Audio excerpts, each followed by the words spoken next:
Kota baru gunungnya Bamega, Bamega Bamana Purdi Samangkara, Bamana Purdi Samangkara. Batamu lawanlah Adinda, Adinda Imam Bidadara Samalayang, Imam Bidadara Samalayang. Sayang sayang si patokaan matego tego gorokan sayang. Sayang sayang si patokaan matego tego gorokan sayang. Sajojo Yumadam komi sabapare samuna muna muna keke, samuna muna muna keke. Soleram, soleram, soleram, anak yang manis. Untuk mereka yang hadir di pagi ini dalam rangka pengibasan Bapak Ibu ya, pengibasan modul 1.4 terkait budaya positif. Jadi di kesempatan ini nanti saya bersama Bu Iklimah akan memaparkan tentang budaya positif. Namun sebelum itu mungkin saya minta Bapak Kepala Sekolah untuk memberikan sambutan di acara ini. Kepada Bapak Kepala Sekolah, waktu dan tempat kami persilakan.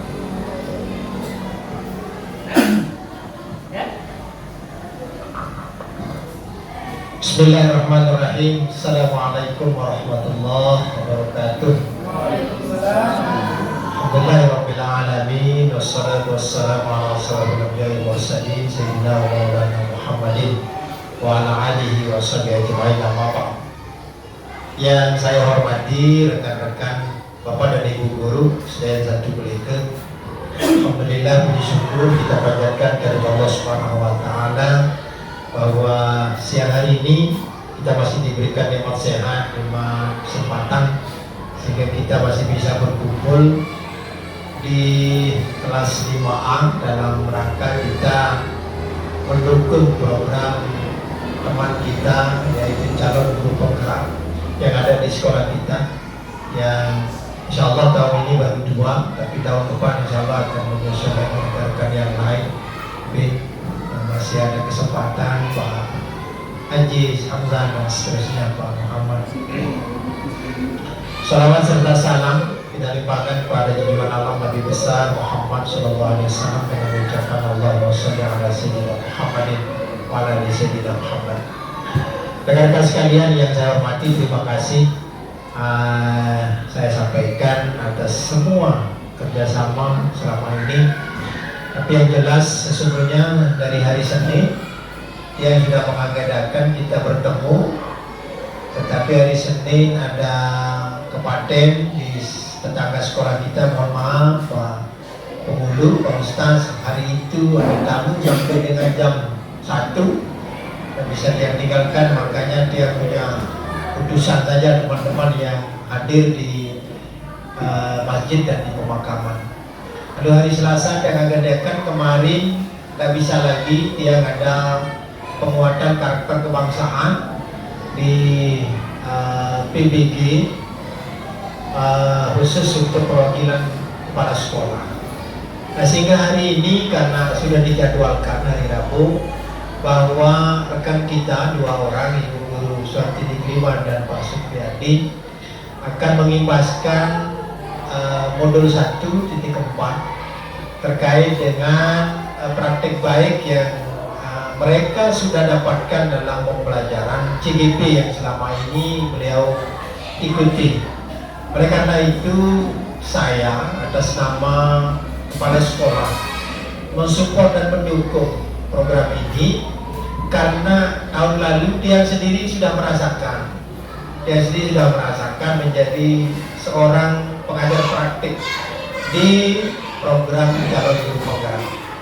Nah, luar biasanya adalah rekan-rekan sekalian akan merasakan nikmatnya bagaimana belajar di program CGP. Karena materi-materi yang disuguhkan itu benar-benar menyentuh hati nurani kita sebagai seorang pendidik.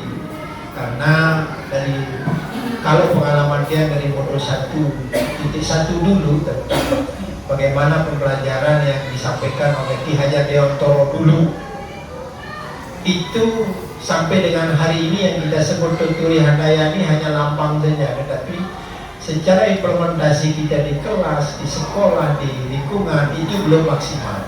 Itu orientasi bagaimana calon guru penggerak ini bisa menggerakkan rekan-rekan sekalian.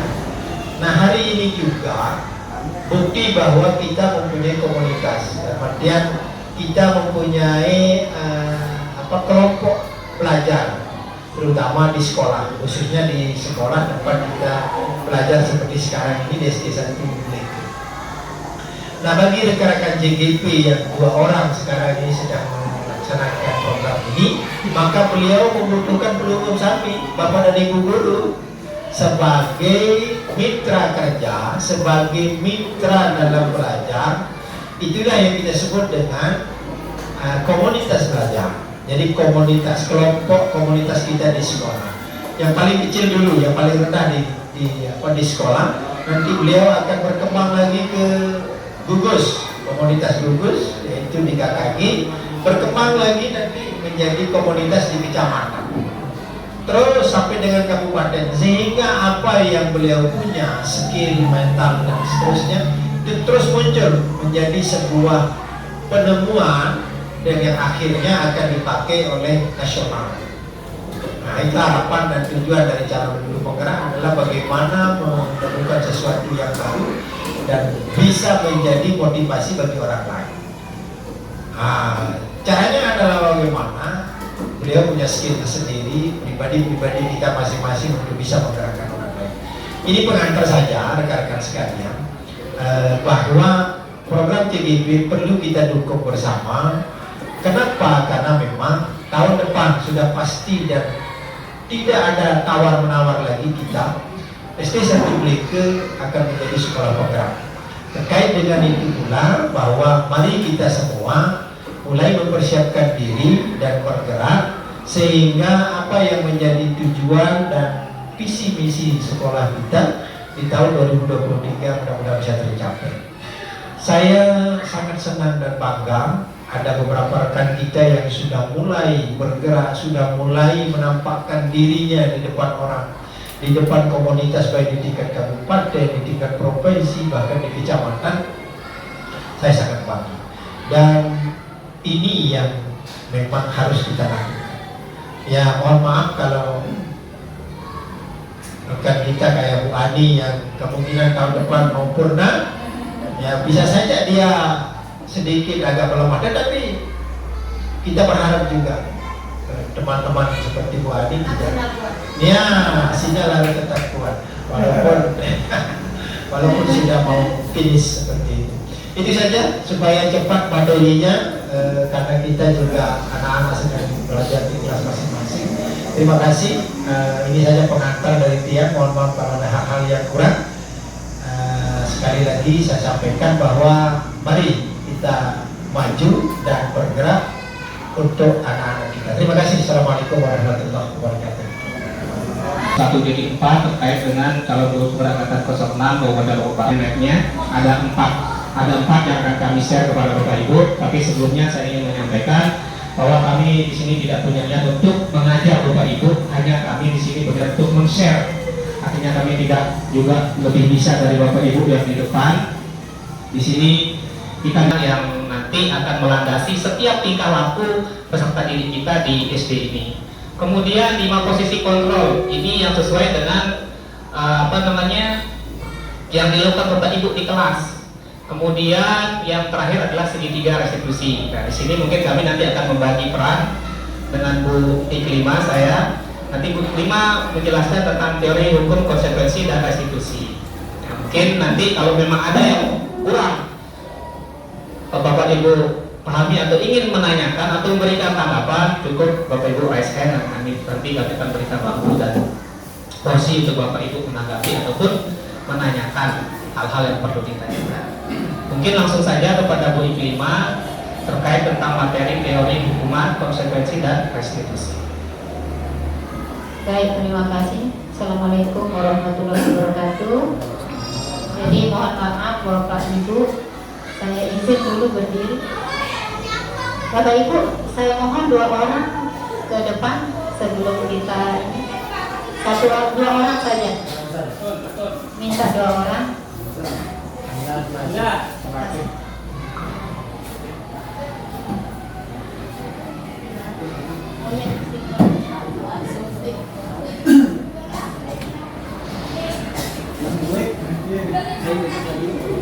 Satu orang lagi.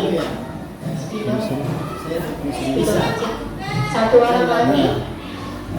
Mohon maaf ya, kita ambil materi poin-poinnya saja ya. Jadi supaya tidak habis banyak waktu dan kami juga hanya jelaskan yang poin-poin saja, yang satu rahasia saja. Kemudian tulisan itu Pak Hamzah simpan, kepalkan tangannya. Kemudian Pak Adi nanti akan meminta Pak Hamzah untuk membuka. Silakan Pak Hamzah, boleh tidak mau membuka atau boleh membuka. Boleh Pak Hamzah ya. Oke, rahasia, silakan. Kita materi poinnya yang sensitif yang tidak ingin orang lain tahu. Silakan. Boleh apa saja, tulisan apa saja, boleh. Apa saja, boleh.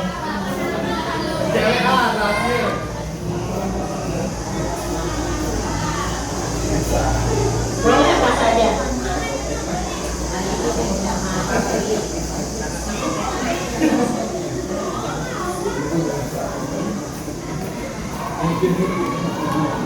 Oke, silakan sembunyikan, kemudian kepalkan. Silakan Pak Aziz, silakan rayu Pak Hamzah supaya membuka kepalan tangannya. Di kepal, silakan. Boleh, mau rayu. Terserah, pokoknya bagaimana caranya sampai Pak Hamzah membuka. Pak Hamzah boleh buka, boleh tidak, terserah dia ya. Iya, silakan diminta dia membuka. Tapi kalau dia tidak mau, tidak apa-apa, silakan. Ya, lanjut. Dan boleh nggak saya tahu apa rahasia Iya, kalau boleh dikasih tahu, apa saya mau nanti boleh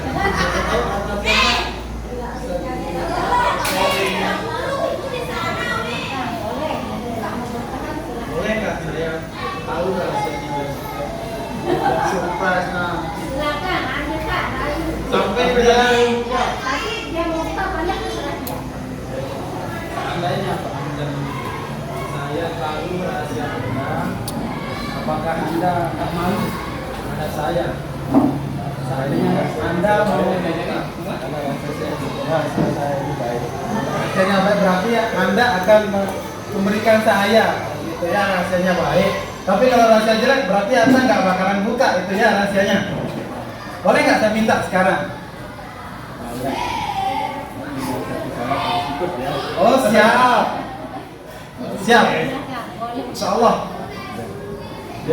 Setelah saya dapat ini, Oke, sudah, oke. Tanda tangan udah semuanya. Oke, baik.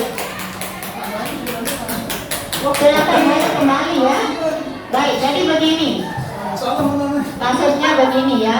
Ada yang tidak ingin membuka kepala tangan walaupun sudah dirayu berkali-kali, tapi tidak mau membuka. Ada yang mau, Hamzah mau membuka. Artinya begini, yang tidak tepat filosofi dari kepala tangan tadi Pak Hamzah mau membuka, artinya bahwa dia mau membuka diri. Ada perubahan, dia mau membuka diri.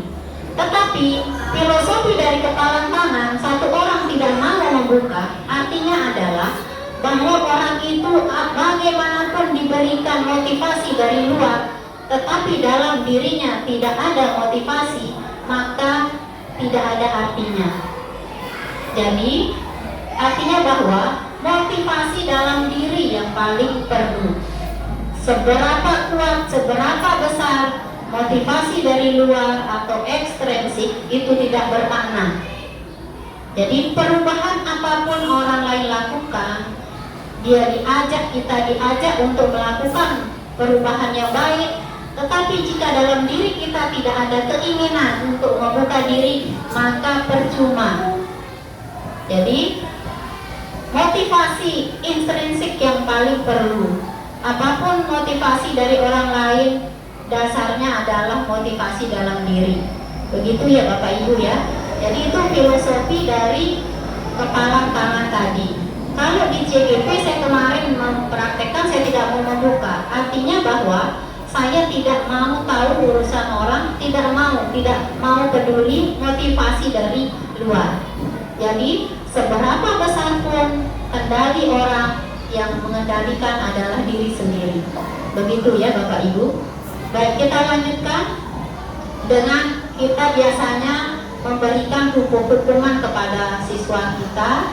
Kemudian di sini hukuman itu menyakitkan, bahkan bisa saja berdampak lama, berdampak panjang. Ya, jadi hukuman yang kita berikan baik secara visual ataupun sekedar kita lihat pandang itu termasuk hukuman. Kita sering memberikan hukuman kepada siswa kita. Kemudian ada namanya konsekuensi terhadap kesepakatan yang terencana yang membuat siswa ini merasa tidak nyaman dengan, tetapi konsekuensi ini tidak membutuhkan, artinya dia misalnya diberikan hukuman, kalau hukuman itu bisa berdampak panjang, sedangkan konsekuensi itu agak pendek. Kemudian ada di sini ada namanya restitusi. Restitusi ini bagaimana siswa itu kalau di dalam ada masalah seperti kemarin ada kasus-kasus, bagaimana siswa itu menyelesaikan masalahnya sendiri. Dia yang menemukan sendiri penyelesaiannya. Itu restitusi. Nanti akan dijelaskan ada namanya segitiga restitusi. Jadi saya poin-poinnya saja ya. Kemudian ada di sini yang namanya dihukum oleh penghargaan. Saya kemarin, saya termasuk Bu Ayu mengikuti saya memberikan hadiah. Ternyata hadiah atau penghargaan yang fisik kita berikan itu termasuk hukuman. Kenapa dikatakan hukuman? Karena itu akan memberikan motivasi ekstrinsik bukan dari dalam dirinya. Saya kemarin setiap matematika mendapat nilai 100, siswa saya berikan buku. Ternyata itu adalah hukuman. Jadi sebaiknya guru itu memberikan itu secara klasikal. Kalaupun ingin memberi, maka berikanlah secara klasikal. Semua siswa diberikan, bukan hanya satu orang. Efeknya adalah jika kita berikan satu, saat mereka mengerjakan, motivasi yang mereka dapatkan itu nanti saya harapkan dapat buku. Jadi bukan dari dalam dirinya. Ada keinginan untuk dapat hadiah, ya ada ya keinginan. Jadi itu termasuk hukuman. Begitu saya dapatkan materi ini, saya stop untuk memberikan siswa saya hadiah, karena hadiah itu adalah hukuman, karena termasuk dalam motivasi ekstrinsik bukan dari dalam dirinya. Jika tidak ada hadiah, maka siswa itu tidak akan mengerjakan. Itu dampak negatifnya, sehingga pemberian hadiah termasuk ke dalam hukuman.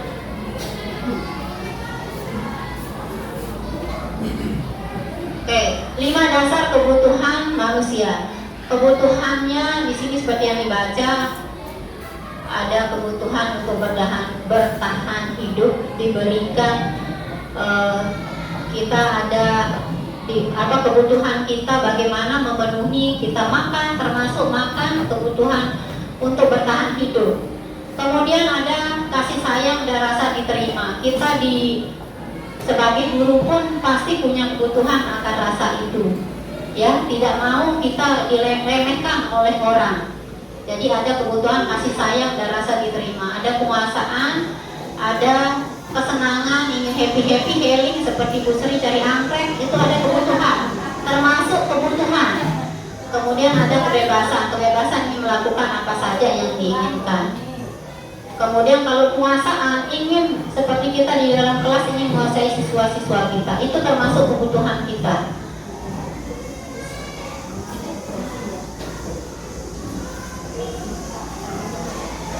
Baik, yang terakhir dari saya ini tentang posisi 5 posisi kontrol, di mana sering sekali kita ada di posisi penghukum, memberikan hukuman. Hukuman ini bukan saja dari hukuman fisik, tapi seperti saya katakan tadi, hukuman itu bisa itu termasuk hukuman. Siswa kita sedang tidak tenang, kita pelototin sampai mereka diam, termasuk ke dalam hukuman. Kemudian pembuat merasa bersalah. Pembuat merasa bersalah ini posisinya adalah menggunakan kata-kata yang lembut. Seperti misalnya, coba Pak, siapa Bu Sri? Bu Sri ke depan. Saya contohkan, pembuat merasa bersalah. Tidak apa-apa. Bu Sri, kita kan sebentar ke depan. Iya. Bu Sri pakai apa ini? Sandal. Kan sudah tahu aturan. Kita tidak boleh pakai sandal. Nah, bagaimana ini? Kita kan harus disiplin. Nah, ini termasuk ke dalam pembuat merasa. Artinya bahasa yang digunakan lembut, tapi kadang-kadang ada rasa di dalam hati. Oh ya, saya salah. Sering kita lakukan hal itu kan? Sindiran, benar, sindiran. Masuk ke pembuat merasa bersalah. Terima kasih Bu Sri. Jadi katanya berbeda dengan penghukum. Penghukum itu dampaknya agak lama. Kemudian pembuat merasa bersalah, bahasa yang digunakan lembut, tetapi orang yang melakukannya itu subjeknya merasa bahwa dirinya itu bersalah. Itu sering kita lakukan ya. Bahkan saya merasa sering sekali di dalam kelas. Nah, kan sudah Ibu Guru bilang, gak boleh ribut, gak boleh kamu terus yang jadi pembuat masalah, kamu terus biang keroknya. Nah, itu pembuat merasa bersalah. Ada yang merasa dia agak berkecil hati. Kemudian ini yang dua ini, posisi penghukum dan pembuat merasa bersalah itu posisi yang kurang baik. Ya, sebaiknya dua posisi ini kita hilangkan. Kemudian yang teman, saya lihat Pak Yoni sering kayak temenan sama temannya. Itu posisinya teman. Halo Pak. Halo. Hai. Atau kita agak dekat. Kita seperti bersahabat sama teman-teman, sama anak-anak itu. Itu posisinya adalah teman. Dia posisinya positif tapi agak tidak terlalu baik ya. Apa ya, kenapa dikatakan kurang baik? Karena ada yang tahu apa kelemahannya kalau terlalu dekat kita sama siswa?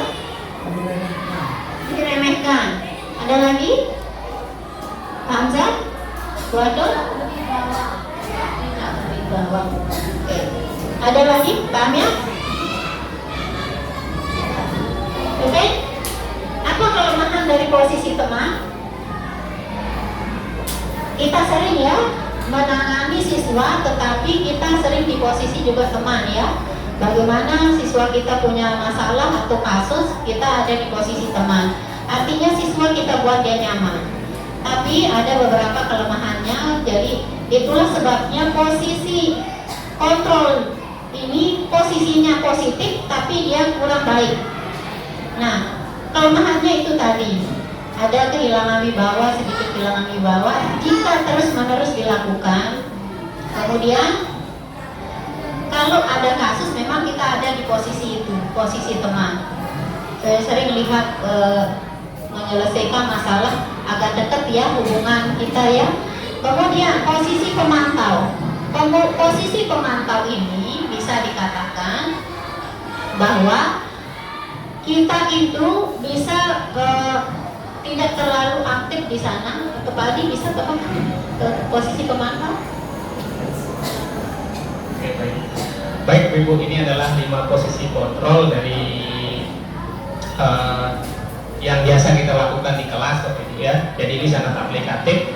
Untuk posisi pemantau ini di sini ada aja Bu. Di posisi pemantau ini dia lebih formal. Dia bersikap formal, artinya bahasa-bahasa yang digunakan pun istilahnya lebih formal, istilahnya lebih resmi, sehingga anak-anak lebih ada gap antara guru dengan siswa. Namun posisi pemantau ini masih bisa digunakan di kelas ataupun di sekolah, karena ini termasuk salah satu posisi yang lumayan bisa digunakan di kelas yang baik, artinya berimbas baik kepada anak. Karena budaya positif ini sebenarnya intinya bagaimana Bapak Ibu meningkatkan motivasi dalam diri anak, bukan istilahnya dia mau mengerjakan itu karena kita gitu. Artinya ada faktor eksternalnya. Tapi pemantau ini suaranya datar, bahasa tubuhnya pun akan sedikit formal, itu yang saya katakan tadi. Tapi saya di sini tidak mencontohkan bahasa-bahasa, misalkan contoh misalkan ada yang telat saja. Kenapa kamu bisa telat? Nah, artinya formal. Bahasa yang digunakan formal. Dan nada yang datar, artinya tidak mewelas asih, artinya tidak mengiba-iba, itu biasanya perasaan bersalah. Saya sejujurnya Bapak Ibu berada pada posisi teman yang biasa itu saya anggap adalah posisi yang paling pas. Istinya anak bisa menceritakan kegelisahannya ke saya. Ternyata itu bukan hal yang pas, tapi masih bisa kita gunakan sesuai dengan situasi dan kondisi Bapak Ibu ya. Dan sebagai guru yang diharapkan adalah posisi manajerial. Jadi manajerial ini tidak hanya untuk kepala sekolah. Jadi kita juga termasuk harus memiliki kemampuan manajerial Bapak Ibu, manajer. Artinya di sini nada suaranya tulus, bahasa tubuh tidak kaku, mendekat ke murid. Cara Bapak Ibu membedakannya adalah di mana saat Ibu mengatasi suatu masalah yang dilakukan oleh anak-anak itu, solusi yang ada itu berasal dari anak-anak, bukan dari kita. Artinya Bapak Ibu menanyakan dulu kira-kira apa yang bisa kamu lakukan untuk memperbaiki kesalahan. Jadi bukan dari kita awalnya. Jadi kita memunculkan solusi yang dimunculkan anak itu dari dirinya, bukan dari orang lain, sehingga di sini muncullah yang namanya pendidikan abad 21 itu. Jadinya nilai kritis anak itu untuk memecahkan masalahnya sendiri, bukan guru istilahnya menyuapi, udah disuapi dikunyahin lagi. Jadi anak tidak memiliki kemandirian. Nah kemudian silakan. Baik, kemudian di sini selain posisi kontrol yang sering Bapak Ibu gunakan ini, manajer inilah yang paling sangat ideal. Kenapa paling ideal? Karena di sini guru bertindak sebagai fasilitator, tidak istilahnya mengajak siswa untuk lebih mandiri, untuk lebih kritis memecahkan masalahnya. Nah, namun dalam posisi kontrol ini tentunya kita perlu banyak istilahnya jam terbang untuk melakukan ini. Saya sendiri Bu masih kebingungan untuk melakukan manajer ini, karena kita ini kan guru, punya perasaan juga, terkadang kita juga jengkel juga kan, ada perasaan itu. Tapi sejauh kita menjadi guru, kita akan berusaha menjadi posisi manajer ini. Inilah yang kita harapkan ada pada guru, sehingga kita meraih predikat yang namanya great teacher, artinya guru yang memang didambakan oleh setiap murid. Nah kemudian Bapak Ibu tadi Bu Iklima sudah menjelaskan tentang hukuman, konsekuensi dan restitusi. Kita di sekolah itu biasa menerapkan yang namanya hukuman dan konsekuensi. Tadi Bu Iklima menjelaskan kalau hukuman itu dia tidak terencana, artinya semau gurunya, oh kamu ini marah segala macam lah. Artinya dia berdampak psikis dan fisikis, baik dalam bentuk batinnya, baik dalam bentuk fisiknya. Nah jadi hal ini biasanya apakah itu salah? Buktinya mungkin Bapak Ibu, orang-orang dulu mengajarkan kita menggunakan itu kok saya pintar. Orang-orang dulu istilahnya saya ngaji aja perlu dipecut, kok saya bisa pintar. Nah, artinya Bapak Ibu yang membedakan itu adalah kodrat alam dan kodrat zamannya. Zaman anak-anak kita itu berbeda dengan yang dulu. Jadi kalau dulu kita dipecut, buktinya hasilnya kita loh, hasilnya positif sekali. Tapi ternyata dengan zaman dan kodrat yang dialami anak ini berbeda dengan anak sekarang. Kalau anak sekarang Bapak Ibu hukum dengan membuat dampak psikis, bisa jadi dia dendam kepada Bapak Ibu, bisa jadi di belakang dia ngomong-ngomong kotor tentang Ibu, atau lebih tinggi di tingkatan yang lain, malah anak-anak mungkin akan melakukan hal-hal negatif kepada Bapak Ibu, mungkin mencari ban motor mungkin di tingkatan SMP dan SMA. Artinya sebisa mungkin kita sebagai guru menghindari posisi penghukum dan pembuat rasa bersalah. Pembuat rasa bersalah ini halnya mengiba dia, Bagaimana orang tuamu udah capek-capek cari uang. Saya juga pernah menggunakan ini dan sering, Bu. Intinya untuk membuat anak itu merasa bersalah. Ternyata setelah kami melakukan istilahnya proses pendidikan JGP itu, membuat rasa bersalah itu sangat fatal. Artinya itu bisa membuat anak merasa terpuruk, merasa menjadi orang yang gagal. Tapi kalau saya pendapat saya secara pribadi, Bapak Ibu ya, kondisional posisi-posisi ini. Artinya situasi, Bapak Ibu kan tahu karakter anak masing-masing ya. Anak yang ini, nah, artinya kondisional. Tapi sekali lagi saya jelaskan bahwa posisi manajer itu adalah hal yang paling ideal kita sebagai guru. Nah ini yang dijelaskan. Kemudian posisi segitiga restitusi. Nah restitusi ini yang kemarin saya buat bersama Ibu Tini, membuat video salah satu contoh video segitiga restitusi. Segitiga restitusi ini dia ada 3 Bapak Ibu. Pertama dia menstabilkan identitas. Yang kedua memvalidasi masalah. Yang ketiga baru menanyakan keyakinan. Nah nanti ini erat kaitannya dengan keyakinan kelas tersebut. Bagaimana Bapak Ibu menstabilkan identitas? Biasanya kalau anak memiliki masalah, saat Bapak Ibu panggil, yang muncul dalam dirinya adalah rasa takut. Saya pasti dihukum. Yang kedua, saya salah. Apa yang akan dilakukan guru kepada saya?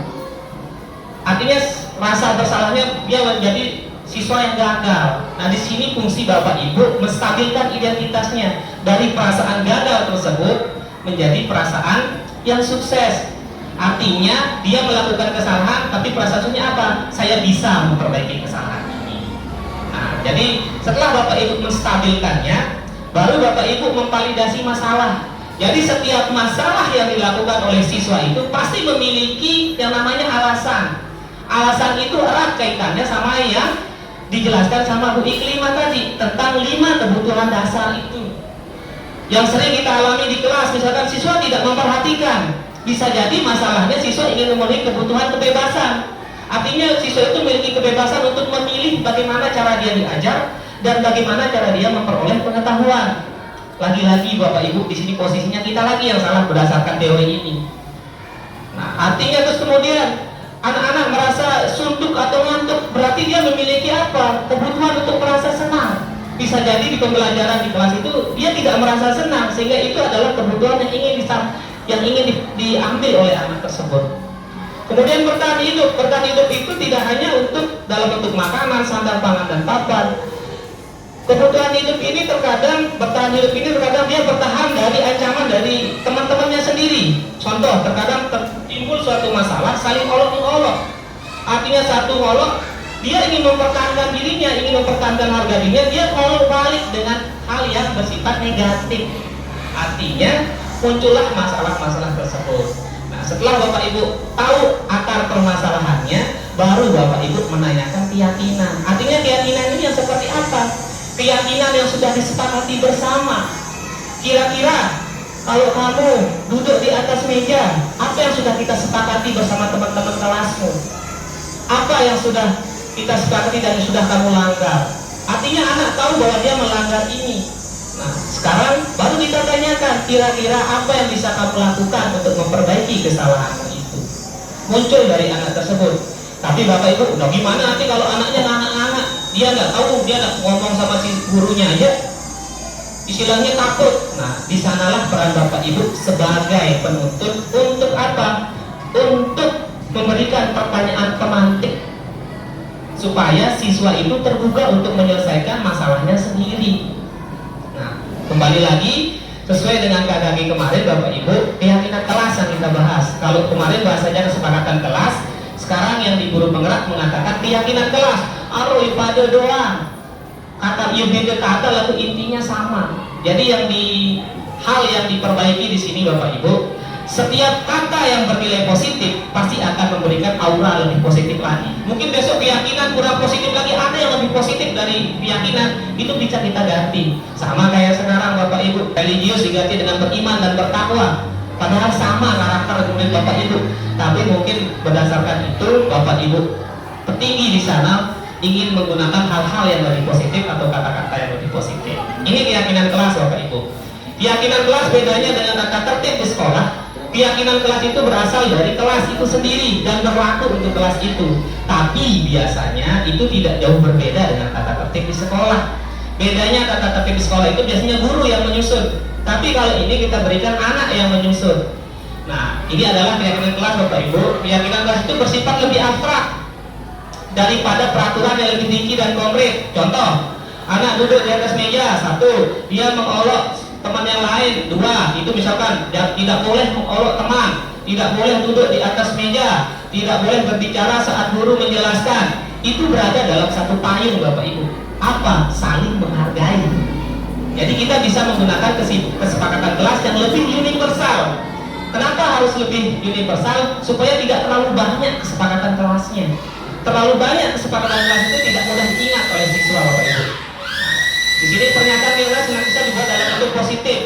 Hendaknya tidak terlalu banyak hingga mudah diingat, dipahami oleh semua warga kelas. Dan butuh dokumentasi Bapak Ibu. Artinya ditaruh, ditempel, dan itu yang menjadi keyakinan. Keyakinan kelasnya adalah salah satu bentuk bagaimana Bapak Ibu mengajarkan anak mengkomunikasikan keinginannya sesuai dengan abad 21 yang 4C itu. Dan banyak lagi yang lainnya Bapak Ibu. Nah, ini keyakinan kelas sehingga nanti Bapak Ibu bisa mengaplikasikan hal-hal ini di kelas Bapak Ibu. Ini sifatnya aplikatif Bapak Ibu, dan ini sangat erat kaitannya bagaimana peran Bapak Ibu untuk menciptakan suasana belajar di kelas itu yang ramah kepada anak, sehingga Bapak Ibu tahu posisi-posisi mana yang bisa, yang elegan, istilahnya yang bagus diterapkan oleh seorang guru. Mungkin itu Bapak Ibu terkait tentang budaya positif. Mungkin ada dari Bapak Ibu yang ingin bertanya. Saya merasa Bapak Ibu pasti akan keberatan dengan, mungkin ada yang debatable terkait tentang apakah penghargaan itu suatu hubungan, karena ini juga kemarin alot sekali perdebatan kami dengan narasumber. Mungkin ada yang bertanya tentang itu, ada yang memberikan pendapat, silakan Bapak Ibu. Silakan Pak Jin. Baik. Keyakinan kelas. Silakan Pak Jin.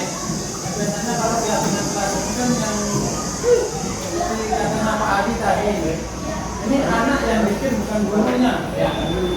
Jadi seolah-olah kita yang dipotong oleh anak.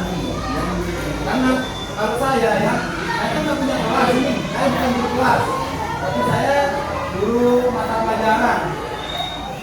Bagaimana caranya saya akan membuat anak itu membuat keyakinan kelasnya pada waktu jam pelajaran saya. Contohnya di kelas 1, kelas 2, dan kelas 3. Kalau kelas 1 kita akan memberikan dia mempunyai keyakinan kelas, mungkin menurut saya sangat gimana ya, berat mungkin. Karena ini kan kata Pak Adi tadi, anak sendiri yang membuat keyakinan ini, bukan dari gurunya. Baik, terima kasih Pak Haji. Jadi keyakinan kelas, pertama ini kesepakatan dulu ya. Ini ada di papan di tempat saya bekas. Nah, siswa saya. Jadi kalau di kelas rendah mungkin kita agak mengarahkan bahasa-bahasa. Kalau keyakinan kelas yang saya buat kemarin, jadi saya buatkan, saya langsung buat pakai kanva, mereka nyusun sendiri. Kesepakatan kelas, kalau kesepakatan kelas diusahakan sama dengan keyakinan, diusahakan dihilangkan kata-kata yang positif, yang negatif, diganti dengan yang positif. Kata jangan, tidak boleh bermain tidak boleh lari-larian, tidak boleh berkelahi, itu dihilangkan kata tidak boleh, tapi diganti dengan hidup damai, diganti seperti itu. Nah, untuk kelas rendah mungkin kita sambil jadi sama dengan anak kelas 5 juga, sambil kita bimbing. Jadi bukan dia, sambil kita perbaiki bahasanya. Tidak langsung kita tidak boleh berjamuran Ibu Guru, tidak boleh berjamuran Pak Guru. Jadi kita bimbing bahasa yang kita gunakan. Iya, kita susun dia. Jadi bahasa sampai dia paham, kita jelaskan itu. Itu untuk kelas rendah. Jadi tetap siswa itu yang membuat kesepakatannya. Nah, di sini kalau di guru penggerak namanya keyakinan kelas, di mana ditaruh di tempat-tempat yang biasa dia lihat, kemudian tidak menggunakan kata-kata yang negatif. Begitu ya Pak Ajis ya. Jadi kita yang mengarahkan sambil kita bimbing bahasanya. Jadi ini sama dengan yang saya buat kesepakatan kelas itu, tidak langsung anak, iya, tidak langsung anak yang buat, tapi kita sama-sama membuat. Kita tinggal ketik, kalau untuk kelas tinggi sampai kita perbaiki, seperti pelajaran-pelajaran biasa itu. Oke, begitu. Dan maksudnya? Mungkin sama Pak Ajis ya. Mungkin salah satu contoh saya berikan kepada Pak Ajis persoalan klasik seperti ini Pak Ajis. Ngomong pada saat Pak Ajis istilahnya anak mau mengeluarkan pendapatnya, hal yang paling sangat mendasar contohnya adalah vice head. Itu hal yang paling dasar. Artinya bagaimana anak mengikuti pola yang tertib untuk bagaimana dia menyatakan. Itu salah satu contoh yang karena Pak Ajis kan di lapangan ini. Kemudian yang kedua, tidak boleh mengolok teman itu atau mengejek teman. Itu hal-hal yang perlu Pak Ajis buat kesepakatan pada saat pembelajarannya Pak Ajis di lapangan. Yang kedua, mungkin kesepakatannya apa? Harus menggunakan sepatu misalkan. Harus menggunakan baju olahraga. Jadi hal-hal yang sepele seperti itu untuk tingkatannya. Jadi sekali lagi Pak Ajis saya yakin pasti bisa untuk itu. Pak Ajis juga bisa. Pak Ajis tadi sudah memiliki inisiatif, sudah mengetahui kebutuhan siswanya. Oh, kalau siswa kelas 1 nggak bisa saya langsung kasih itu. Jadi Pak Ajis bisa memberikan pilihan modelnya, choice. Tidak mungkin anak kelas 1, kelas 2 itu langsung mengutarakan hal yang baik gitu. Tapi Pak Ajis bisa berikan pilihan, kira-kira kalau ngomong pada saat Pak Guru menerangkan sama yang mendengarkan pada saat Guru menerangkan, mana yang kamu pilih sebagai kelas yang baik? Mungkin ini. Nah, itu nanti akan tampak. Misalkan tidak istilahnya mendengarkan Pak Guru saat berbicara, tampak pada perilaku apa? Kalau dia tidak mendengarkan, berarti dia tidak meyakini kesepakatan itu atau melanggar kesepakatan itu. Mungkin seperti itu Pak Ajis ya. Ada yang lain Bapak Ibu? Atau sudah? Ya, silakan Bapak. Saya masih mau masker.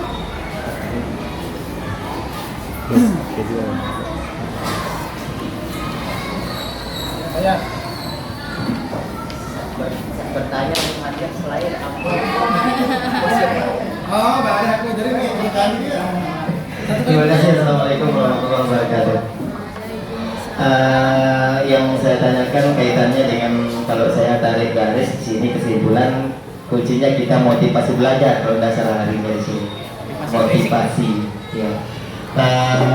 Jadi motivasi belajar kita sepakat dulu, motivasi belajar itu ada dari internal, dari eksternal kan?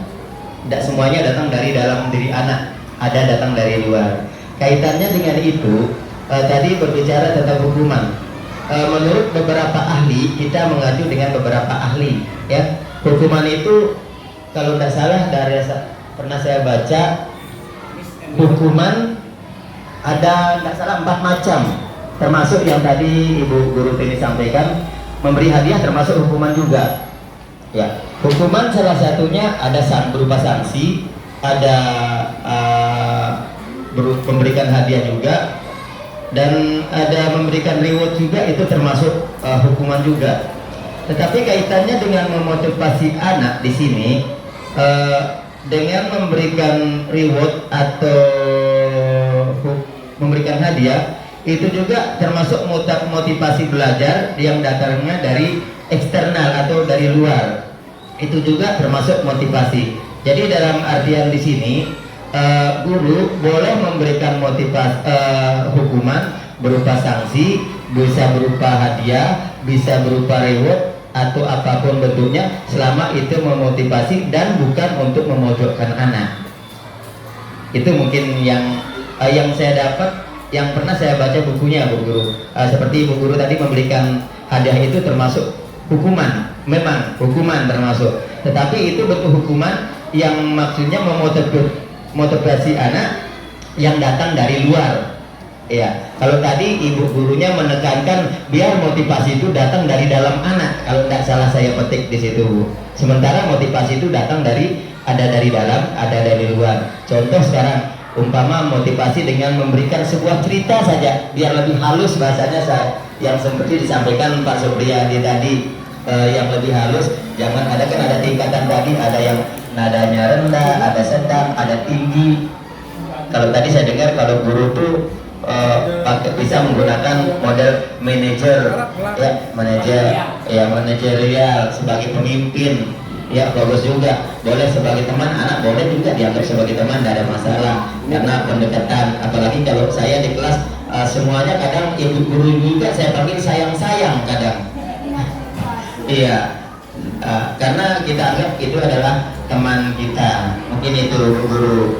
Kuncinya adalah motivasi bisa datang dari luar, bisa datang juga dari dalam. Mungkin terima kasih Bu Guru. Assalamualaikum warahmatullahi wabarakatuh. Nanti warna mirip di video. Ya, jadi memang tadi ada dari luar dan ada dari dalam. Tapi sebaiknya seberapa, jadi seperti tadi kepala tangan, seberapa besar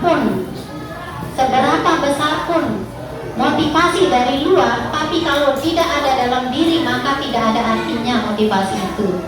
Tetapi jika ada motivasi dari luar, kemudian dia mau membuka diri seperti Pak Hamzah tadi, maka itu akan jadi lebih bermakna. Begitu ya maksudnya kaitannya. Kemudian dalam satu kasus tidak bisa kita ambil 3. Kadang-kadang kita, dan ini satu kasus ya, satu kasus ini bisa ada muncul tiga posisi. Kadang-kadang bisa teman, kita dekati dulu. Saat siswa kita punya kasus, maka kita dekati. Setelah itu kita bisa ada di posisi pemantau juga dengan bahasa gak formal. Jadi kita kondisikan dengan situasi kasus itu. Kemudian bisa setelah itu ada di posisi manajer. Jadi dalam satu kasus tidak harus satu posisi, tapi sebaiknya di akhir itu sebaiknya kita di posisi manajer. Kemudian saya punya kasus satu siswa saya, saat saya menerapkan di posisi manajer, siswa ini mengulang dalam jangka waktu 5 menit. Nah, posisi yang kedua yang saya lakukan bukan manajer lagi, saya turunkan grade saya. Harusnya saya sudah sukses. Ternyata dalam posisi yang baik, posisi manajer tidak bisa kita hanya sekali, tetapi diulang-ulang berkali-kali sampai siswa itu terbiasa. Jadi itu ya, kemarin 1 kali, ulang lagi, 1 kali, ulang lagi. Saya mengira bahwa saya itu gagal menjadi posisi manajer. Ternyata kesimpulannya adalah bahwa untuk berada pada posisi manajer atau posisi pemantau atau teman bisa dilakukan berkali-kali. Begitu ya. Ada tambahan? Jadi Bu Ani, intinya Bu Ani sudah melakukan ke-5 posisi kontrol itu. Yang disarankan untuk kita sebagai guru itu Bapak Ibu, mulai dari teman, pemantau, dan manajer. Yang paling ideal sebagai guru itu adalah manajer. Apakah boleh menggunakan pemantau? Boleh. Artinya bukan tidak boleh, tapi yang terbaik adalah manajer. Nah, jadi tadi seperti bahasanya Pak Amiat itu, saya setuju bahwa motivasi itu internal dan eksternal. Itu memang benar Pak Amiat, benar. Saya juga setuju itu. Terkait dengan teori yang hukuman itu, mungkin itu teori Bernard Frederick Skinner, teori stimulus respon, punish and reward ya, punish ya, memberikan penguatan dengan hadiah dan memberikan istilahnya supaya dia tidak lanjut dengan hukuman. Nah, tapi saya pernah menggunakan itu di narasumber kalian. Jadi teori itu muncul di lebih lama, yang teori Gasland ini dia lebih baru. Nah, itu kesalahan kita. Saya juga sangat setuju Pak Amiat bahwa penghargaan itu adalah salah satu untuk memberikan penguatan kepada siswa. Tapi coba Bapak Ibu perhatikan di raport, sekarang tidak ada rankingan kan? Ya kan? Tidak ada rankingan. Nah, mungkin inilah dasarnya bahwa petinggi kita itu bahwa hadiah itu adalah, tapi kalau saya masih menggunakan hadiah, karena di sana di teori itu jika selalu memberikan reward kepada anak untuk memberikan dia melaksanakan tanggung jawabnya, maka itu akan bisa menjadi salah satu hukuman yang indah. Artinya apa? Anak itu kan itu motivasi eksternal. Saat tidak ada hadiah, maka anak itu tidak akan mau melakukannya. Ya, karena benar hadiah itu tidak bentuk dalam bentuk misalkan buku. Ibu menyanjung anak pun itu termasuk reward atau hadiah. Nah, tapi sekali lagi Bapak Ibu, ini sifatnya kondisional dan situasional. Bapak Ibu yang lebih tahu karakter siswa, apa yang harus Bapak Ibu lakukan, dan saya yakin Bapak Ibu dengan jam terbang yang sebegitu banyaknya, Bapak Ibu adalah guru yang hebat yang sudah melaksanakan ini. Cuma mungkin ini hanya bentuk share kami atas apa yang kami terima di pendidikan CGP, dan salah satu bentuk mungkin ini akan mempertajam lagi pengetahuan kita yang sudah kita ketahui. Seperti itu. Oke. Terima kasih Bapak Ibu. Mohon maaf jika ada kekurangan. Kesalahannya jangan dibawa pulang. Ambil yang baik-baik dari kami.